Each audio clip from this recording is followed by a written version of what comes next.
दोनों बहन 2 दिनों पहले गई थी और एक रूम में उन लोगों ने सामान रखा था। अब स्वाभाविक है जब महिलाएं रूम में सामान रखती हैं तो अटैची में, ब्रीफकेस में कई तरह महिलाओं के सामान होते हैं, जेवरात होते हैं, कई और भी सामान होते हैं, तो स्वाभाविक है कि ताला मार के लोग बाहर निकलते हैं। एक रूम में ताला मारा, ना कि घर में ताला मारा। यह चिराग पासवान इतना बड़ा धूर्त है, इतना बड़ा यह बहरूपिया है, इतना बड़ा यह कलाकार है कि इसके कलाकार का वर्णन पूरा दुनिया इसका असली चेहरा जानती है कि ऐसे ही भैसलिन लगा के आंसू बहाता है। आदरणीय हमारे नेता पारस बाबू ही सारे परिवार को एकजुट करके, और सब दिन 40-50 वर्षों से पारस बाबू ही आदरणीय राजकुमारी देवी पासवान जी का सारा ख्याल रखते आए हैं। आदरणीय राजकुमारी देवी जी को रामविलास पासवान जी की धर्मपत्नी बताते हैं, जबकि 1982-83 में ही हमारे नेता रामविलास पासवान जी ने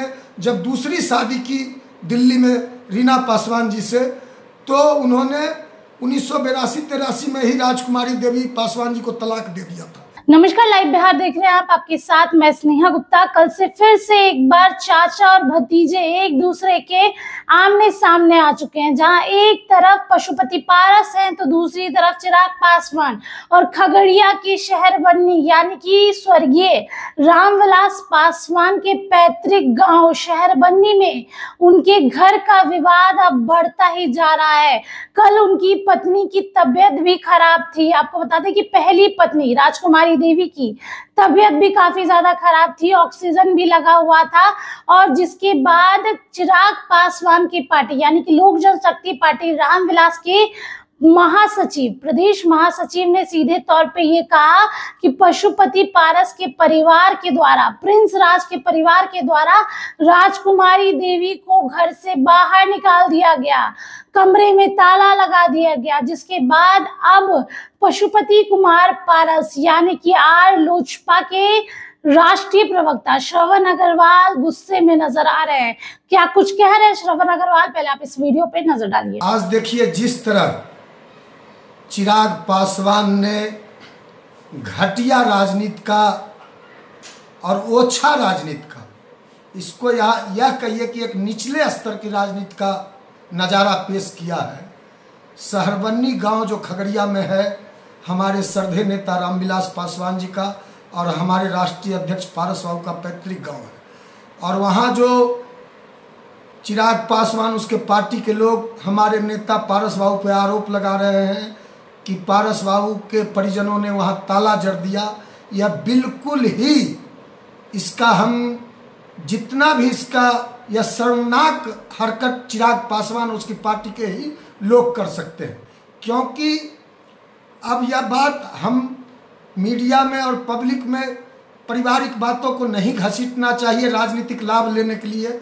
लेकिन जिस तरह पारस बाबू की लोकप्रियता बढ़ी है पासवानों के बीच, पासवान समाज के लोग, बिहार के लोग चिराग पासवान की असलियत जान चुके, कलई खुल चुकी। लगातार पासवानों की बिहार में हत्याएं हो रही हैं, बिहार में चौकीदार दफेदार रोड पर संघर्ष कर रहे हैं। अब पारस बाबू जब आवाज़ उठा रहे हैं और चिराग पासवान का सारा विरोध हो रहा है बिहारों में पासवानों के बीच, तब चिराग पासवान ने यह हथकंडा अपनाया है।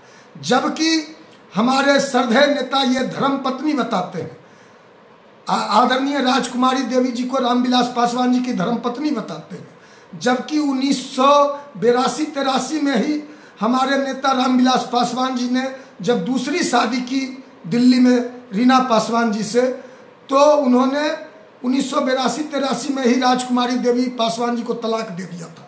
यहाँ तक कि 2009 में जब रामविलास पासवान जी का नामांकन रद्द हो रहा था हाजीपुर में, तो उन्होंने यह लगाया था कि हमने राजकुमारी देवी पासवान जी को तलाक दे दिया है, तब उनका नामांकन रद्द होने से बचा।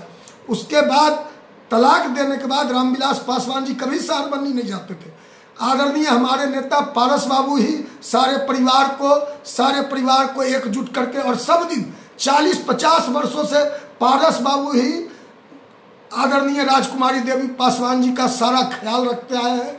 आज आदरणीय राजकुमारी देवी पासवान जी का जितना भी दुख दर्द है, जब हमारे नेता ने उनको तलाक दिया राजकुमारी देवी जी को, सारा खर्चा चलाना, सारा दुख सुख बांटना पारस बाबू ने नहीं किया। अब वहाँ घर जो है, वह घर में पारस जी का भी हिस्सा है, रामविलास पासवान जी का भी हिस्सा है, उनके छोटे भाई दिवंगत रामचंद्र पासवान जी का भी हिस्सा है, ज्वाइंट है, अभी बंटवारा नहीं हुआ है। तो आदरणीय पारस बाबू की पत्नी सुनैना देवी और आदरणीय पारस बाबू की पत्नी शोभा देवी जी और स्वर्गीय रामचंद्र पासवान जी की पत्नी सुनैना देवी जी, दोनों बहन 2 दिनों पहले गई थी और एक रूम में उन लोगों ने सामान रखा था। अब स्वाभाविक है जब महिलाएं रूम में सामान रखती हैं तो अटैची में, ब्रीफकेस में कई तरह महिलाओं के सामान होते हैं, जेवरात होते हैं, कई और भी सामान होते हैं, तो स्वाभाविक है कि ताला मार के लोग बाहर निकलते हैं। एक रूम में ताला मारा, ना कि घर में ताला मारा। लेकिन यह चिराग पासवान यहाँ से अपने पार्टी के लोग को शहरबनी आज भेज के, पटना से कुछ मीडिया के लोगों को भेजकर पारस बाबू को बदनाम करने का, पारस बाबू के नाम को बदनाम करने का, क्योंकि यह चिराग पासवान इतना बड़ा धूर्त है, इतना बड़ा यह बहरूपिया है, इतना बड़ा यह कलाकार है कि इसके कलाकार का वर्णन पूरा दुनिया इसका असली चेहरा जानती है कि ऐसे ही वैक्सीन लगा के, वैसलीन लगा के आंसू बहाता है। इसलिए इस तरह का जो चिराग पासवान हरकत कर रहा है, घटिया हथकंडा अपना रहा है, पारिवारिक मामलों को राजनीतिक रंग दे रहा है, इसकी हम घोर निंदा करते हैं। तो सुना आपने सीधे तौर पे उन्होंने क्या कुछ कहा। उन्होंने कहा कि चिराग पासवान के द्वारा ये ओछी राजनीति की जा रही है, जिस तरीके से पारिवारिक मामले को राजनीतिक मोड़ देने की कोशिश की गई है वो सरासर गलत है।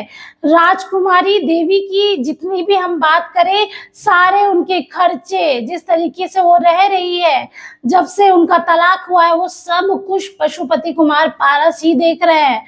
उनका ख्याल रखना, उनकी चीजों की जिम्मेदारी तक ली है, लेकिन उसके बावजूद भी चिराग पासवान गलत अफवाह फैला रहे हैं, उनके पार्टी के लोग गलत अफवाह फैला रहे हैं। और सीधे तौर पे आज का दिन भी काफी खलबली से मचा होगा, क्योंकि एक तरफ जहां चिराग पासवान के पार्टी के नेता कह रहे हैं कि गलत हुआ है राजकुमारी देवी के साथ, तो दूसरी तरफ आर लोजपा यानी कि पशुपति कुमार पारस के पार्टी के नेता ये कह रहे हैं कि चिराग पासवान के द्वारा ओछी राजनीति की गई है। अब देखना होगा ये मामला कितना तूल पकड़ता है। आप बने रहिए हमारे साथ, तब तक के लिए बहुत बहुत शुक्रिया।